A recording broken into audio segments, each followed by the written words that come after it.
Assalamualaikum warahmatullahi wabarakatuh. Perkenalkan, nama saya Salma Alaikirana. Saya akan mempresentasikan hasil kerja tugas saya yang berjudul Metode Pengawatan Daging Dendeng. Proses pengolahan dendeng tradisional dan pengeringannya belum cukup membunuh sejumlah mikroba patogen seperti E. coli, Salmonella, S. aureus, dan L. monocytogenes. Penyimpanan dan penggorengan dendeng berpotensi menimbulkan reaksi oksidasi akibat pengaruh aktivitas air dan suhu. Oksidasi lemak merupakan salah satu reaksi perubahan pada pangan yang mudah terjadi jika ada kontak lemak dengan sejumlah oksigen selama penyimpanan. Kerusakan akibat proses oksidasi lemak menyebabkan turunnya nilai gizi dan rusaknya cita rasa produk yang dihasilkan. Maka dari itu untuk pembuatan dendeng dilakukan metode pengawetan dengan teknik marinasi atau perendaman. Pada teknik ini dapat dipilih beberapa teknologi hurdle seperti perendaman, penurunan pH, penggunaan suhu dingin, penambahan pengawet, pengeringan, penambahan asap cair, dan pengemasan menggunakan vakum. Untuk alat dan bahan yang digunakan sendiri yaitu ada daging sapi, air, gula, garam, fosfat, pH meter, asam asetat 5%, lemari pendingin, oven, alat penghasil asap cair, dan vakum untuk pengemasan. Boker et al. 2010 melakukan teknik perendaman dengan tekanan hidrodinamik selama 30 menit dalam larutan yang mengandung air, garam, dan fosfat untuk meningkatkan mutu daging. Perendaman dilakukan pada pH rendah, yaitu pH 4, yang berfungsi untuk menekan pertumbuhan bakteri patogen. Selama proses perendaman daging juga dapat ditambahkan pengawet seperti 5% asetat. Perendaman juga dapat dilakukan selama 24-25 jam pada suhu dingin, yaitu 5 derajat Celcius. Selain proses marinasi, dendeng daging juga mengalami proses pengeringan dengan oven atau secara tradisional dengan sinar matahari. Proses pengeringan dendeng sapi sampai didapatkan kadar sebesar 20-25%.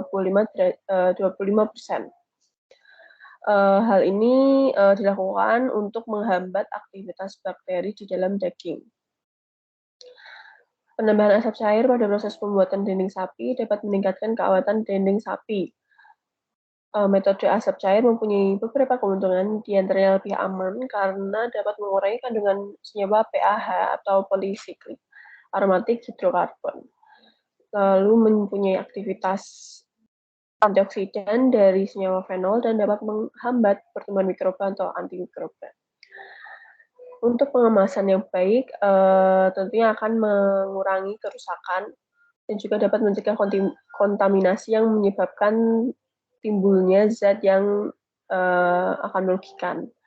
Maka dari itu, silakan teknik pengemasan vakum yang dapat mengurangi oksigen karena kehadiran oksigen dapat dimanfaatkan oleh aktivitas bakteri pembusuk.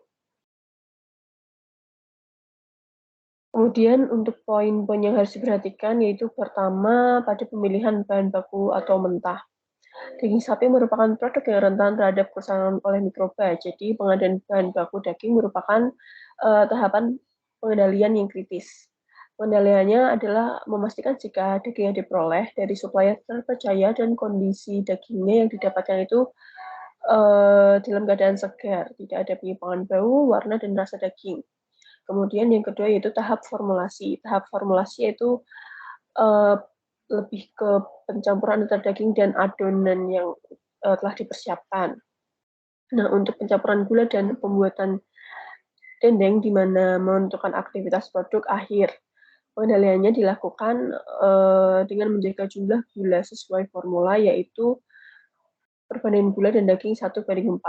Untuk yang ketiga, yaitu tahap pengolahan, tahap pemotongan, dan tahap penggilingan daging merupakan tahap yang berisiko terkontaminasi mikroba. Pengendaliannya dilakukan dengan menjaga kebersihan lingkungan dan peralatan yang digunakan.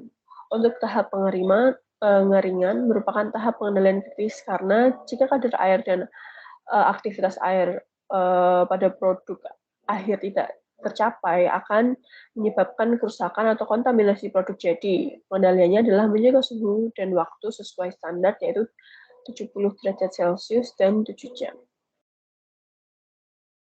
Sekian presentasi dari saya. Jika ada kesalahan kata, mohon maaf. Wassalamualaikum warahmatullahi wabarakatuh.